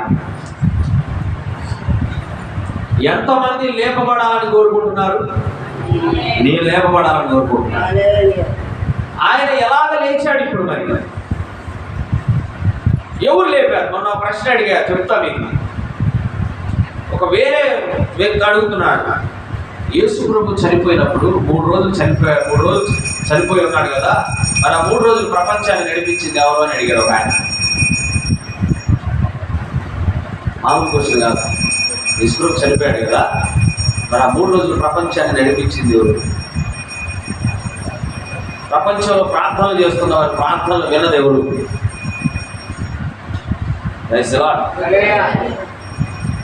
ఇంకోటి అంటారు, ఆయన లేపింది తండ్రి ఆత్మ అని. చాలా డౌట్లు ఉన్నాయి ఇలాగా. కానీ ఈ మూర్ఖులు అర్థం చేసుకోవాల్సిన విషయం ఒకటి ఉంది. ఈ ఆలయాన్ని పడగొట్టండి, 3 రోజుల్లో తిరిగి తండ్రి లేపుతాడు అన్నాడు కదా.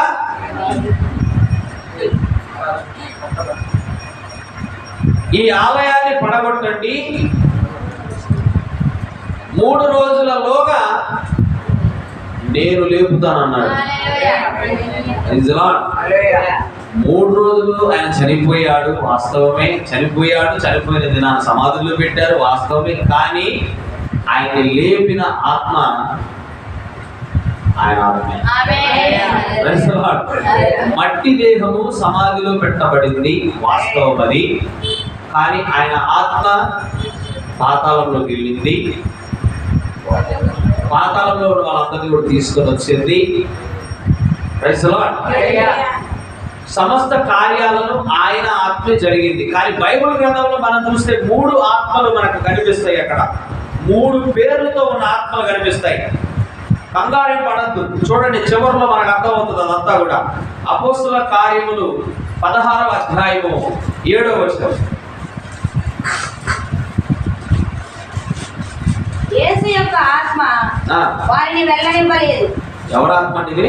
యేసు యొక్క. అంటే శిష్యులు ఒక చోటుకి వెళ్ళి సువార్త ప్రకటించడానికి వెళ్ళబోతుంటే అక్కడ ఎవరి ఆత్మ వాళ్ళు అడ్డుకుందంట? అది అండర్లైన్ చేసుకోవాలి.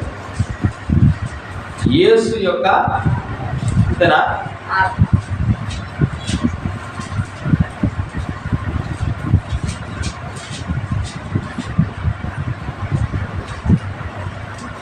యేసు యొక్క ఆత్మ.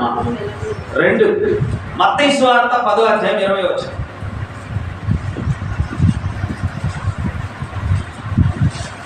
మీ తండ్రి ఆత్మ మీలో ఉండి మాట్లాడుచున్నాడే గాని మాట్లాడేవాడు మీరు కాదు.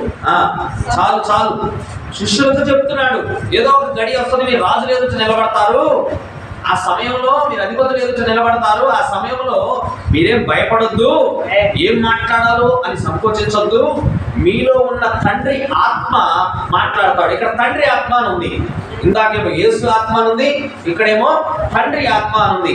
ఇప్పుడు యోహాను సువార్త 14వ అధ్యాయము 26వ వచనం.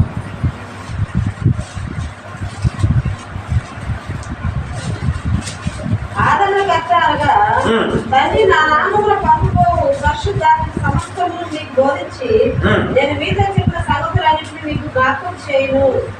శాంతి మీకు అనుగ్రహించి వెళుచున్నాను. నా శాంతినే చాలు. ఇక్కడేముంది? పరిశుద్ధాత్మ ఉంది. యేసు ఆత్మను అపోస్తల కార్యాలను చూసాం, మత్తయి సువార్తలో తండ్రి ఆత్మను చూసాం, మరలా ఇక్కడ పరిశుద్ధాత్మను చూస్తున్నాం. మరలా ఫిలిప్పీలకు రాసిన పత్రిక 1వ అధ్యాయము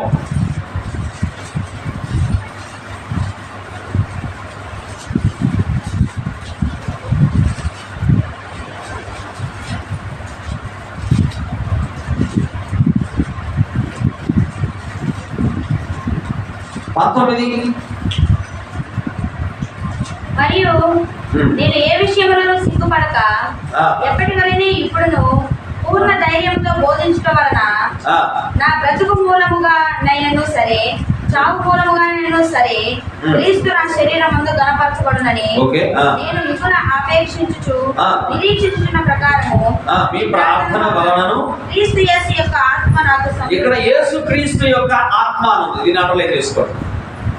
అపోస్తల కార్యంలో యేసు క్రీస్తు యొక్క ఆత్మ అడ్డుకుందని చూసాం. శిష్యులారా మీరు అధిపతుల ముందు నిలబడినప్పుడు మీలో ఉన్న తండ్రి మాట్లాడతారని చూసాము. ఆదరణకర్త అంటే పరిశుద్ధాత్మ వచ్చి నీకు సమస్తాన్ని బోధించిన పరిశుద్ధాత్మను చూసాము. ఇక్కడ యేసుక్రీస్తు యొక్క ఆత్మ ఉంది. ఇది కూడా అండర్లైన్ చేసుకోండి. అలాగనే అపోస్తల కార్యములు 1వ అధ్యాయం 18వ వచనం. నా ఉద్దేశం ఏంటంటే ఆయన లేపబడ్డాడు కదా, ఆయన లేపినది ఎవరు, ఆయన ఎలా లేచాడు అనేది చూడాలి మనం. ఒక్క నిమిషం. 1వ అధ్యాయం 18.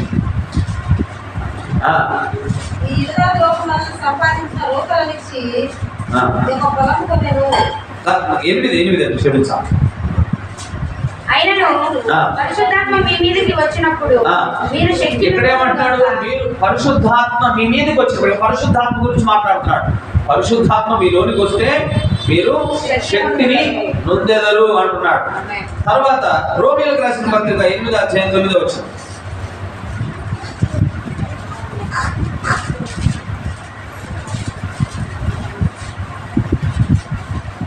దేవుని ఆత్మ మీలో నివసించి ఉన్న ఎడల, ఇక్కడ దేవుని ఆత్మ అంటున్నాడు. దేవుని ఆత్మ మీలో నివసించిన ఎడల మీరు ఆత్మ స్వభావం గలవారే కానీ శరీర స్వభావం గలవారు కాదు అని చెబుతూ ఇంకా ఏమంటున్నాడు? ఎవడైనా క్రీస్తు ఆత్మ లేనివాడైతే, ఆయన దేవుడి ఆత్మ అంటాడు, కిందేమో క్రీస్తు ఆత్మ అని అంటున్నాడు. తర్వాత యోవేలు గ్రంథము 2వ అధ్యాయము 28వ వచనం. ఇవన్నీ రాసుకుంటున్నారా? యోవేలు గ్రంథము 2వ అధ్యాయం 28.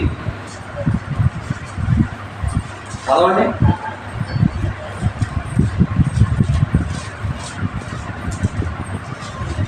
$753 2వ అధ్యాయం 28. దిగుతున్నారు. తర్వాత నేను సర్వజనుల మీద నా ఆత్మను కుమరింతును, మీ కుమారులు మీ కుమార్తెలను ప్రవచనములు చెబుదురు, మీ ముసలివారు కలలుగందురు, మీ యవనులు దర్శనములు చూతురు. నేను చెప్పాను యవనస్తులు కూడా బాగా ఉంది అని. ఇక్కడ విషయం ఏంటంటే నా ఆత్మను సర్వజనుల మీద నేను కుమరిస్తాను అని చెప్పాడు. ఎవరు చెప్తున్నారు ఇక్కడ? ప్రభువైన యెహోవా చెప్తున్నాడు, నా ఆత్మ నేను మీ మీద కుమరిస్తాను అని. అపోస్తల కార్యములు 1వ అధ్యాయానికి వద్దాం.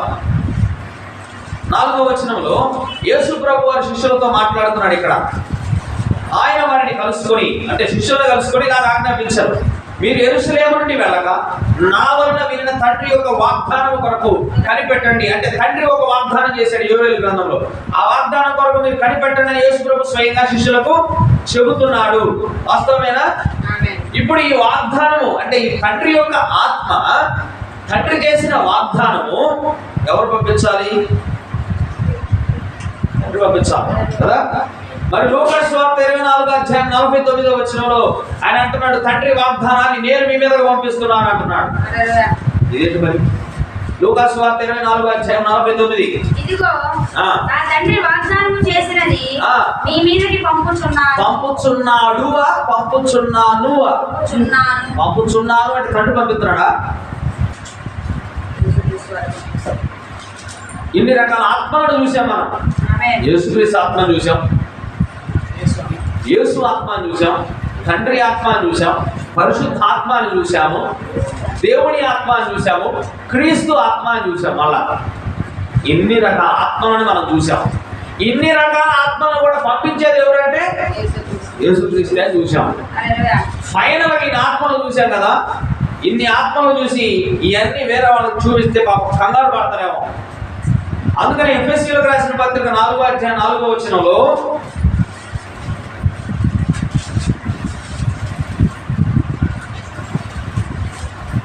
శరీరం ఒకటే, ఆత్మయు ఒక్కడే. ఇలా చదివే క్రీస్తాత్మ, యేసుక్రీస్తాత్మ, దేవుని ఆత్మ, తండ్రి ఆత్మ, దేవుని ఆత్మ, క్రీస్తు ఆత్మ. ఇదిగో ఆత్మ నేను పంపించబోతున్నా అన్నాడు. ఆత్మ తండ్రి దగ్గర నుంచి వస్తాడు, ఆదరణకర్త అన్నాడు. యేసుప్రభువు చెప్పాడు మరలా ఆత్మని నేనే పంపిస్తాను. ఇన్ని ఆత్మలు కూడా అన్ని ఆత్మలు లేవురా బాబు, ఒకటే ఆత్మ అంటున్నాడు మన బైబిల్ గ్రంథం.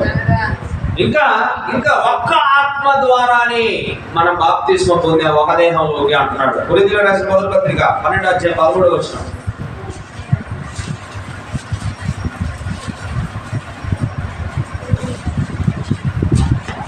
ఎలాగో శరీరము ఏకమై ఉన్నను, అది 13.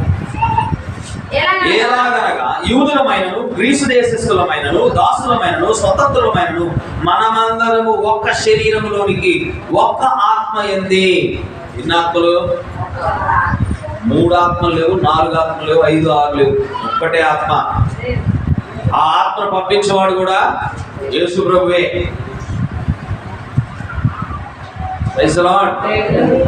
ఆ ఆత్మ ఎందే మనము బాప్తిస్మం పొందితిమి, మనమందరము ఒక ఆత్మను పానము చేసిన వారమైతిమి. పౌలు చెబుతున్నాడు. పరిశుద్ధాత్మతో నింపబడిన తర్వాత ఆయన అంటున్నాడు ఒక్క ఆత్మతోనే మనము పానము చేశాము. ఒక ఆత్మ మనలో ఉంది. ఎవరాత్మ అది? ఇప్పుడు క్లారిటీ రావాలి మనకి. తండ్రి ఆత్మ అయిన యేసు ప్రభువే, పరిశుద్ధాత్ముడైన యేసు ప్రభువే. 3-4 ఆత్మలు లేవు. అందుకే ముగ్గురిని చేయొద్దు. నీకు చెప్పట్లా, ఇది ఎవరో ఒకరు లెక్కరు కదా పాపం. ముగ్గురిని చేయొద్దు, ఒక్కడే దేవుడు. ఒక్కడే దేవుడికి మనకి మధ్యవర్తి యేసు ప్రభువే. పరిశుద్ధాత్మ ఆదరణకర్తగా వచ్చాడు. 3 కుర్చీలు వేద్దాం ఇక్కడ. ఒక్కడే దేవుడు. గుర్తుపెట్టుకోండి. శరీరధారిగా వచ్చింది ఆయనే, శరీరాన్ని ఆయనకు అమర్చుకుంది కూడా ఆయనే. ఆయనే అంటాడు నువ్వు నాకు ఒక శరీరాన్ని అమర్చిందివి అని. ఆయనే మాట్లాడుతున్నాడు. ఒక లేఖనం చూపిస్తారండి మనకి. మన పోలిక చొప్పున నరుని సృజిద్దాము అని. మనము అన్నది చూడు, 3 ఉన్నారు అక్కడ. సంఖ్య 3 ఎందుకున్నారు? 10 మంది ఉండొచ్చుగా. మనం అంటే 10 మందిని కూడా పెట్టుకోవచ్చు కదా. 100 మంది ఉన్నా మనమని అంటాం కదా. నేను 100 మంది దేవుళ్ళు అంటాను. అప్పుడు 3 అంటున్నాడు. నేను 100 మంది ఉన్నారంట అక్కడ. 100 దేవుళ్ళు ఉన్నారు మనకంట. ఇంకొకటి వచ్చి అక్కడ 33 కోట్ల మంది ఉన్నారు అక్కడ. మా దేవుళ్ళే అంటారు. గుర్తుపెట్టుకోండి, గ్రీకు భాషలో మేము దేవుడి గురించి రాసేటప్పుడు మేము, మనము అని రాశారు. ఎందుకు రాశారంటే మీరు పాత కాలాల్లో రాజులను కనుక మేము చూస్తే మీరు రావాలి రాజుగారు అంటాం. మీరు రావాలి అంటే ఆయన రావాలని, గౌరవప్రదంగా మీరు అని బహుళార్థం ఇస్తూ మాట్లాడతాం మనం. అలాగే మేము వస్తున్నాము పదండి అంటాడు ఆయన. మేము వస్తున్నామంటే నేను అని ఏకవచనం ఉపయోగించుకోడు రాజు, మేమనే ఉపయోగించుకుంటాడు. దాన్ని గ్రీకు భాషలో దేవుడు గనుక, దేవాతి దేవుడు గనుక, ఆయన పేరు కూడా ఉచ్చరింప శక్యముగానటువంటి నామము గనుక ఆయన ఉద్దేశించి మీరు అని రాశారు అక్కడ. అందునిమిత్తమే మన పోలిక చొప్పున అన్నాడు ఆయన. మన పోలిక అంటే 3 ఉన్నారు, తండ్రి కుమార్ పరిశుద్ధాత్మ. 3 చొప్పున మనుషులు నిమిత్తమని కాదు అక్కడ ఉద్దేశం. దీన్ని పట్టుకొని వస్తాడు అక్కడ. దీని పరిస్థితి ఇప్పుడు అర్థమైందా? మన చొప్పున, మన పోలిక చొప్పున అంటే ఆయన బహుళార్థము గౌరవించి రాశాడు. ఆయన గౌరవాన్ని ఇచ్చుకున్నాడు ఆయన. Praise lord. దీన్ని రాసిన మోషే కూడా మీరు అని రాశాడు. మోషేకి తెలీదా దేవుడు ఒకడని? అసలు ధర్మశాస్త్రాన్ని రాసింది ఆయన కదా చేతులతోటి. ఆయనకి ఎంతమంది చెప్పారో. ఉదయం తండ్రి బోధించి మధ్యాహ్నం కుమారుడు కూర్చొని, కుమారుడు కలిపి వచ్చిందిలే పరిశుద్ధాత్మ వస్తాడు సాయంత్రం మీకు ట్యూషన్ చెప్పడానికి 3 వచ్చి చెప్పారు ధర్మశాస్త్రం. ఒక ఆయన చెప్పాడా? ఈ దేవుడు అద్వితీయుడే రాసింది మోషేనే కదా. మరి ఆయన 3 ఎందుకు రాయలేదు? ఈయన కూడా ప్రత్యక్షత ఆయనకి లేదా? దేవుడు ఒక్కడేనండి, దేవుడు ఒక్కడే. దేవుని మరణమే మనల్ని రక్షించింది. వింటున్నారా? దేవుని రక్తమే మనకు అవసరం. అలాగే దేవుని ఆత్మే మనల్ని తిరిగి లేపేది. చివరికి ఒక లేఖనాన్ని చదువు. రోమీయులకు రాసిన పత్రికలో 8వ అధ్యాయం 11వ వచనం. ఆత్మ విషయమై జీవము కలిగి 8వ అధ్యాయం 11వ వచనం. మృతులలో నుండి యేసును, లేపిన ఆత్మ యేసు క్రీస్తును ఎందుకు రాలేదు అక్కడ? మరణించింది యేసు కాబట్టి, బాడీ మరణించింది, యేసు క్రీస్తు అని అనలా అక్కడ. వాళ్ళు క్లారిటీ, పిచ్చ క్లారిటీగా ఉన్నారు వాళ్ళు. సిలువలో మరణించింది యేసు కానీ క్రీస్తు కాదు. అర్థమైందా? అందుకని మృతులలో నుండి యేసును లేపిన వాడి ఆత్మ మీలో నివసించిన ఎడల, మృతులలో నుండి క్రీస్తు యేసును లేపిన వాడు చావునకు లోనైన మీ శరీరములను కూడా మీలో నివసించుచున్న తన ఆత్మ ద్వారా జీవింపజేయును. అంటే యేసు అనేటువంటి దేహం చనిపోయినప్పుడు ఆ యేసుని లేపినది ఒక ఆత్మ. అదే ఆత్మను మనము కలిగి ఉన్నట్లయితే మీరు ఆ ఆత్మకు ఏ పేరు పెట్టుకుంటారో పెట్టుకోండి. నేను యేసు ఆత్మ అంట. నేను యేసు ఆత్మను పిలుస్తానండి ఈ రోజు నుంచి. పరిశుద్ధ ఆత్మ అనే పేరులో నేను యేసు ఆత్మను పిలుస్తాను. మీకు అభ్యంతరమా? లేదా యేసుక్రీస్తు ఆత్మ అంట. ఎన్ని పేర్లు ఉన్నాయి చూసామా? దేవుని ఆత్మ అంట, క్రీస్తు ఆత్మ అంట, యేసు ఆత్మ అంట, యేసు క్రీస్తు ఆత్మ అంట, దేవుని ఆత్మ అంట, మన క్రీస్తు ఆత్మ అంట. పరిశుద్ధ ఆత్మకి ఎన్ని పేర్లు పెట్టబడ్డాయి. మనం ఏం చేస్తాం దాన్ని? మళ్ళా అన్ని కలిపి ఏమంటున్నాడు? ఒకటే బాబు ఉన్న ఆత్మ. Praise the lord. కనుక ప్రియమైనటువంటి దేవుడి పిల్లరా, ఆయన్ని లేపినది దేవుని యొక్క ఆత్మ.